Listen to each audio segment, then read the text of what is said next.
In this video, we will have a featured gameplay and analyze all the good and bad decisions made in the game and what could have been done better. With that being said, I give my shout out to NickyBros. Thank you for sending this gameplay. Excellent job playing as Gloo. You are awesome.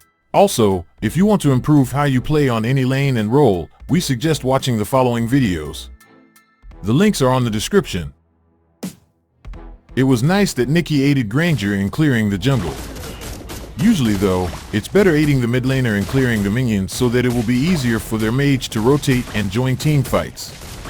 Choosing to take the orange buff first was an excellent idea though. Because of that, it was easier for them to secure the Litho Wanderer. With that said, we think it was a bad idea to engage in a team fight. They have already taken the Litho Wanderer, which already gave their team the advantage. Instead of clashing, they should have continued clearing other jungle camps instead. Remember guys, not to engage unnecessarily in team fights. Getting kills is not the priority. The only reason why kills are important is when we need to take objectives. If the objective has been taken, it's best sagging off and continuing with other objectives. Besides, the enemy team had a strong advantage on the early game. The enemy team had Vexana, who has a decent ranged area of effect skill, capable of damaging multiple heroes, while they also had Hylos. Hylos is arguably one of the most powerful tanks during the early game because of his second skill that does not only deal damage to nearby enemies, but also slows them down. Not to mention that Kimmy was their jungler, and we all know how painful and annoying Kimmy's first skill is, especially during the early game. If you look at the side-by-side comparison of those 6 heroes and read their abilities, you will realize that Hylos, Kimmy, and Vexana will win that clash 9 times out of 10. They didn't even need Lapu Lapu there. Even without Lapu Lapu, Hylos' team was bound to win that clash. The turtle was about to appear. As soon as Granger took out the purple buff, they should have recalled back to base and regenerated some HP in preparation for the turtle. After all, Granger already had his ultimate. There really was no point extending their stay in the jungle.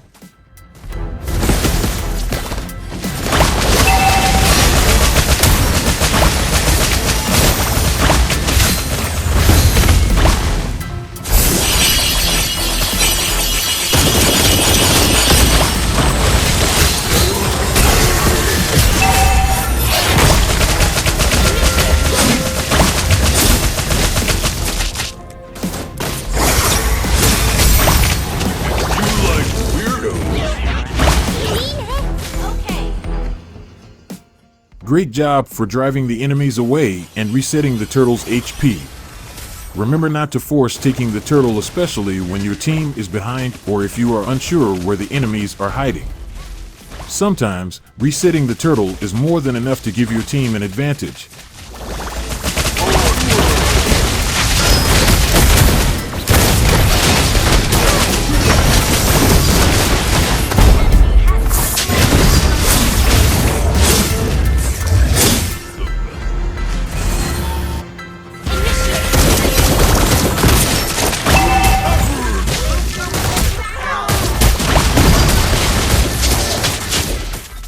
Excellent zoning by both Nicky and China. Because of their efforts, Granger was able to successfully secure the turtle. The only problem is they were on the wrong spot. As you can see, Vexana was busy clearing the mid lane. Instead of staying near the mid lane, they should have zoned this area instead. If they did, the only threat would be Lapu Lapu and Hylos, and since Dirith was closer to that area, they would have advantage in numbers. Not to mention that Hylos already had around half of his HP lost. Dirith could easily get rid of him with a well-placed ultimate. Since they were on the wrong spot, this is what happened.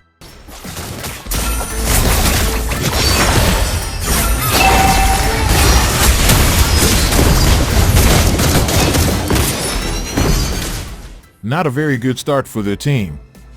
Not only did the enemy team have advantage on the early game, some poor decisions were also made. Don't worry, if you have been following this channel for a long time, I am sure you know how this game will unfold in the end. As you can see, their gold lane is losing hard. This is the best time to support Hanabi, especially since the turtle will appear next closer to her lane.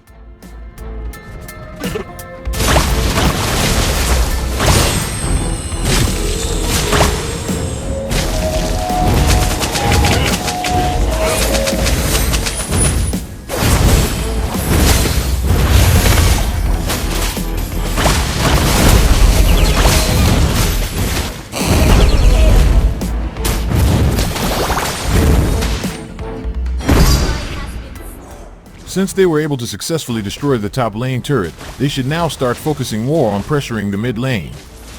The reason behind that is so their team can have control over this area. Eliminating the mid lane will give them more spots to gank.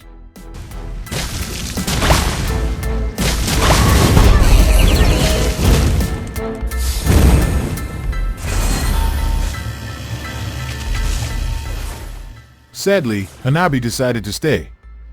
Remember guys, if you have already pushed the outer turret on one of the lanes, instead of forcing to destroy the inner turrets, focus on the other remaining outer turrets.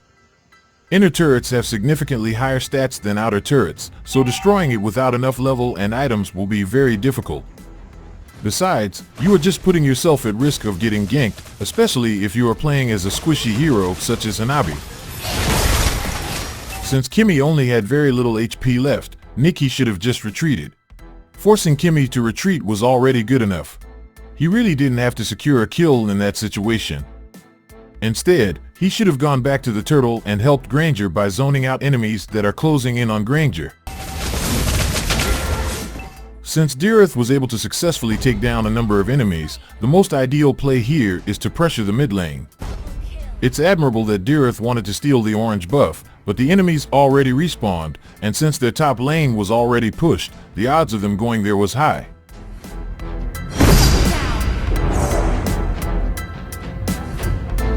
We are Gloo.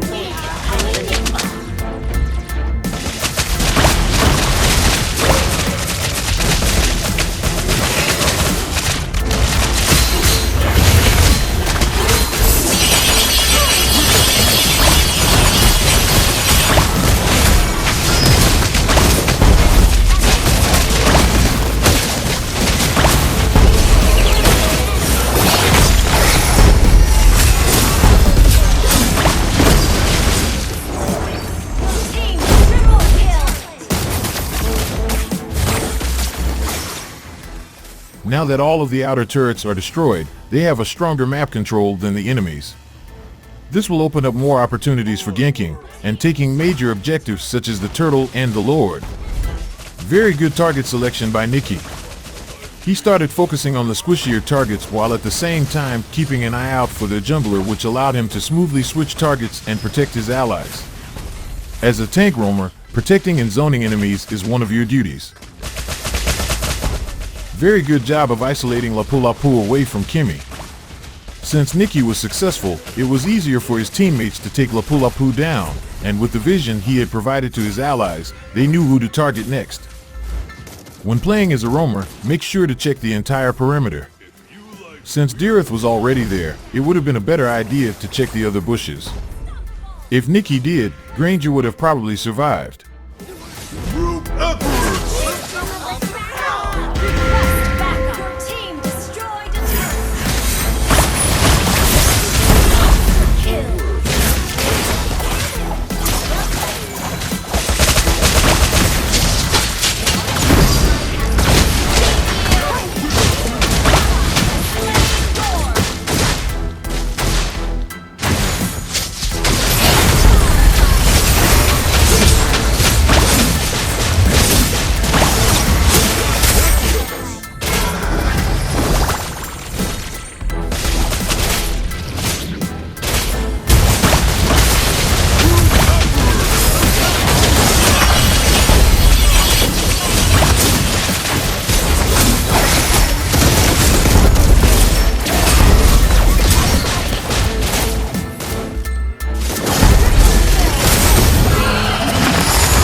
If your team is taking the Lord, it is a good idea to take away the Cyclone Eye closer to the enemy team's side.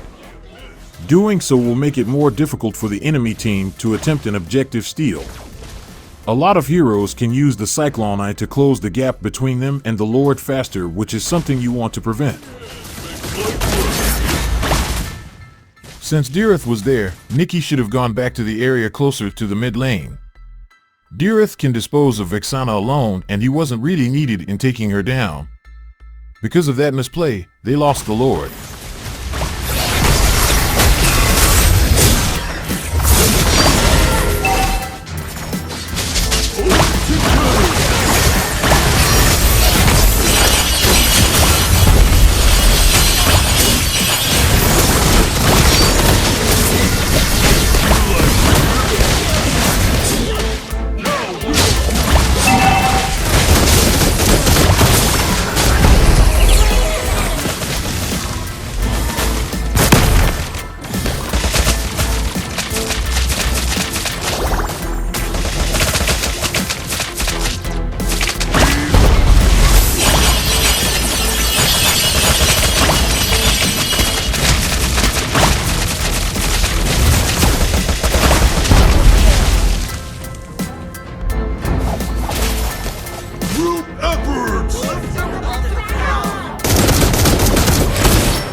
Nicky chose Petrify for that game, which is a decent battle spell, but in our opinion, is very situational. Normally, we would recommend Sprint or Flicker so that Gloo can easily close the gap and, if needed, escape easily in the event his ultimate backfires. Sprint would have been the most ideal spell in that game since it provides slow immunity, thus making the slowing effects of the enemy team useless against Gloo. The movement speed boost it provides also stack with his ultimate's temporary bonus movement speed. We believe Petrify is only ideal when the enemy team has a hero with a powerful skill that requires channeling. Petrify can be more helpful than Gloo's stunning effect in canceling other heroes' ultimates because it is a high-level control effect and also takes effect immediately. Given its delay-free casting time, it can be a great spell to have in the clutch.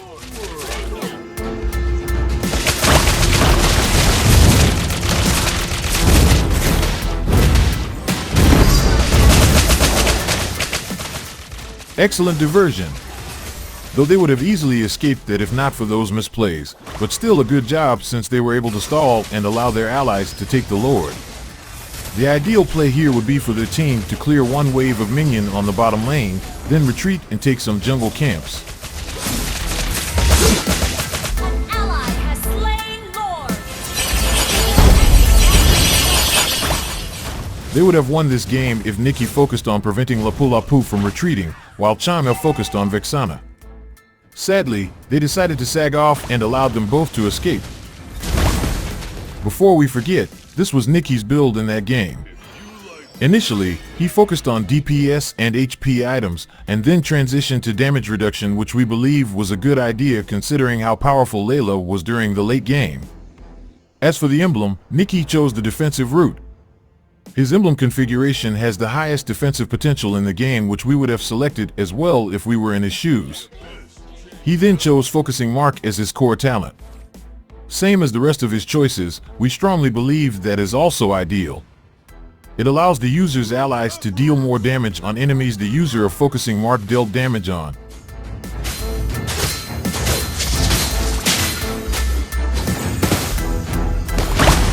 Pull it together!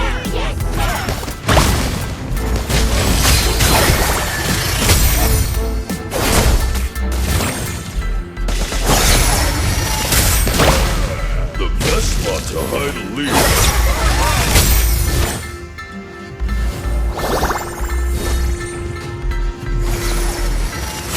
For better or for worse.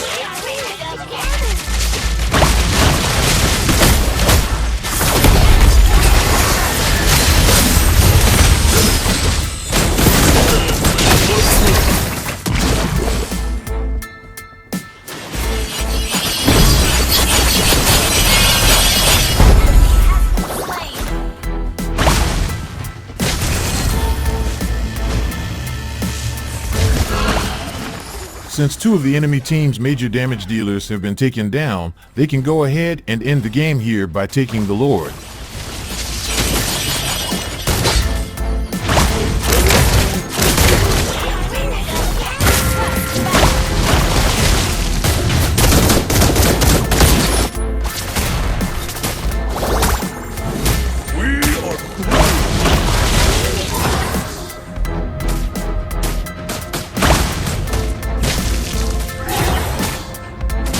Best spot to hide and leave.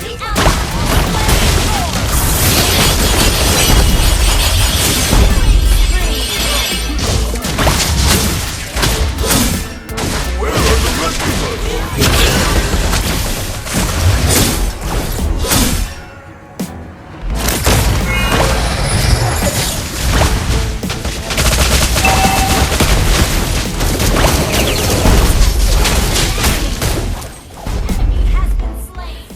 That concludes our Mobile Legends content for today.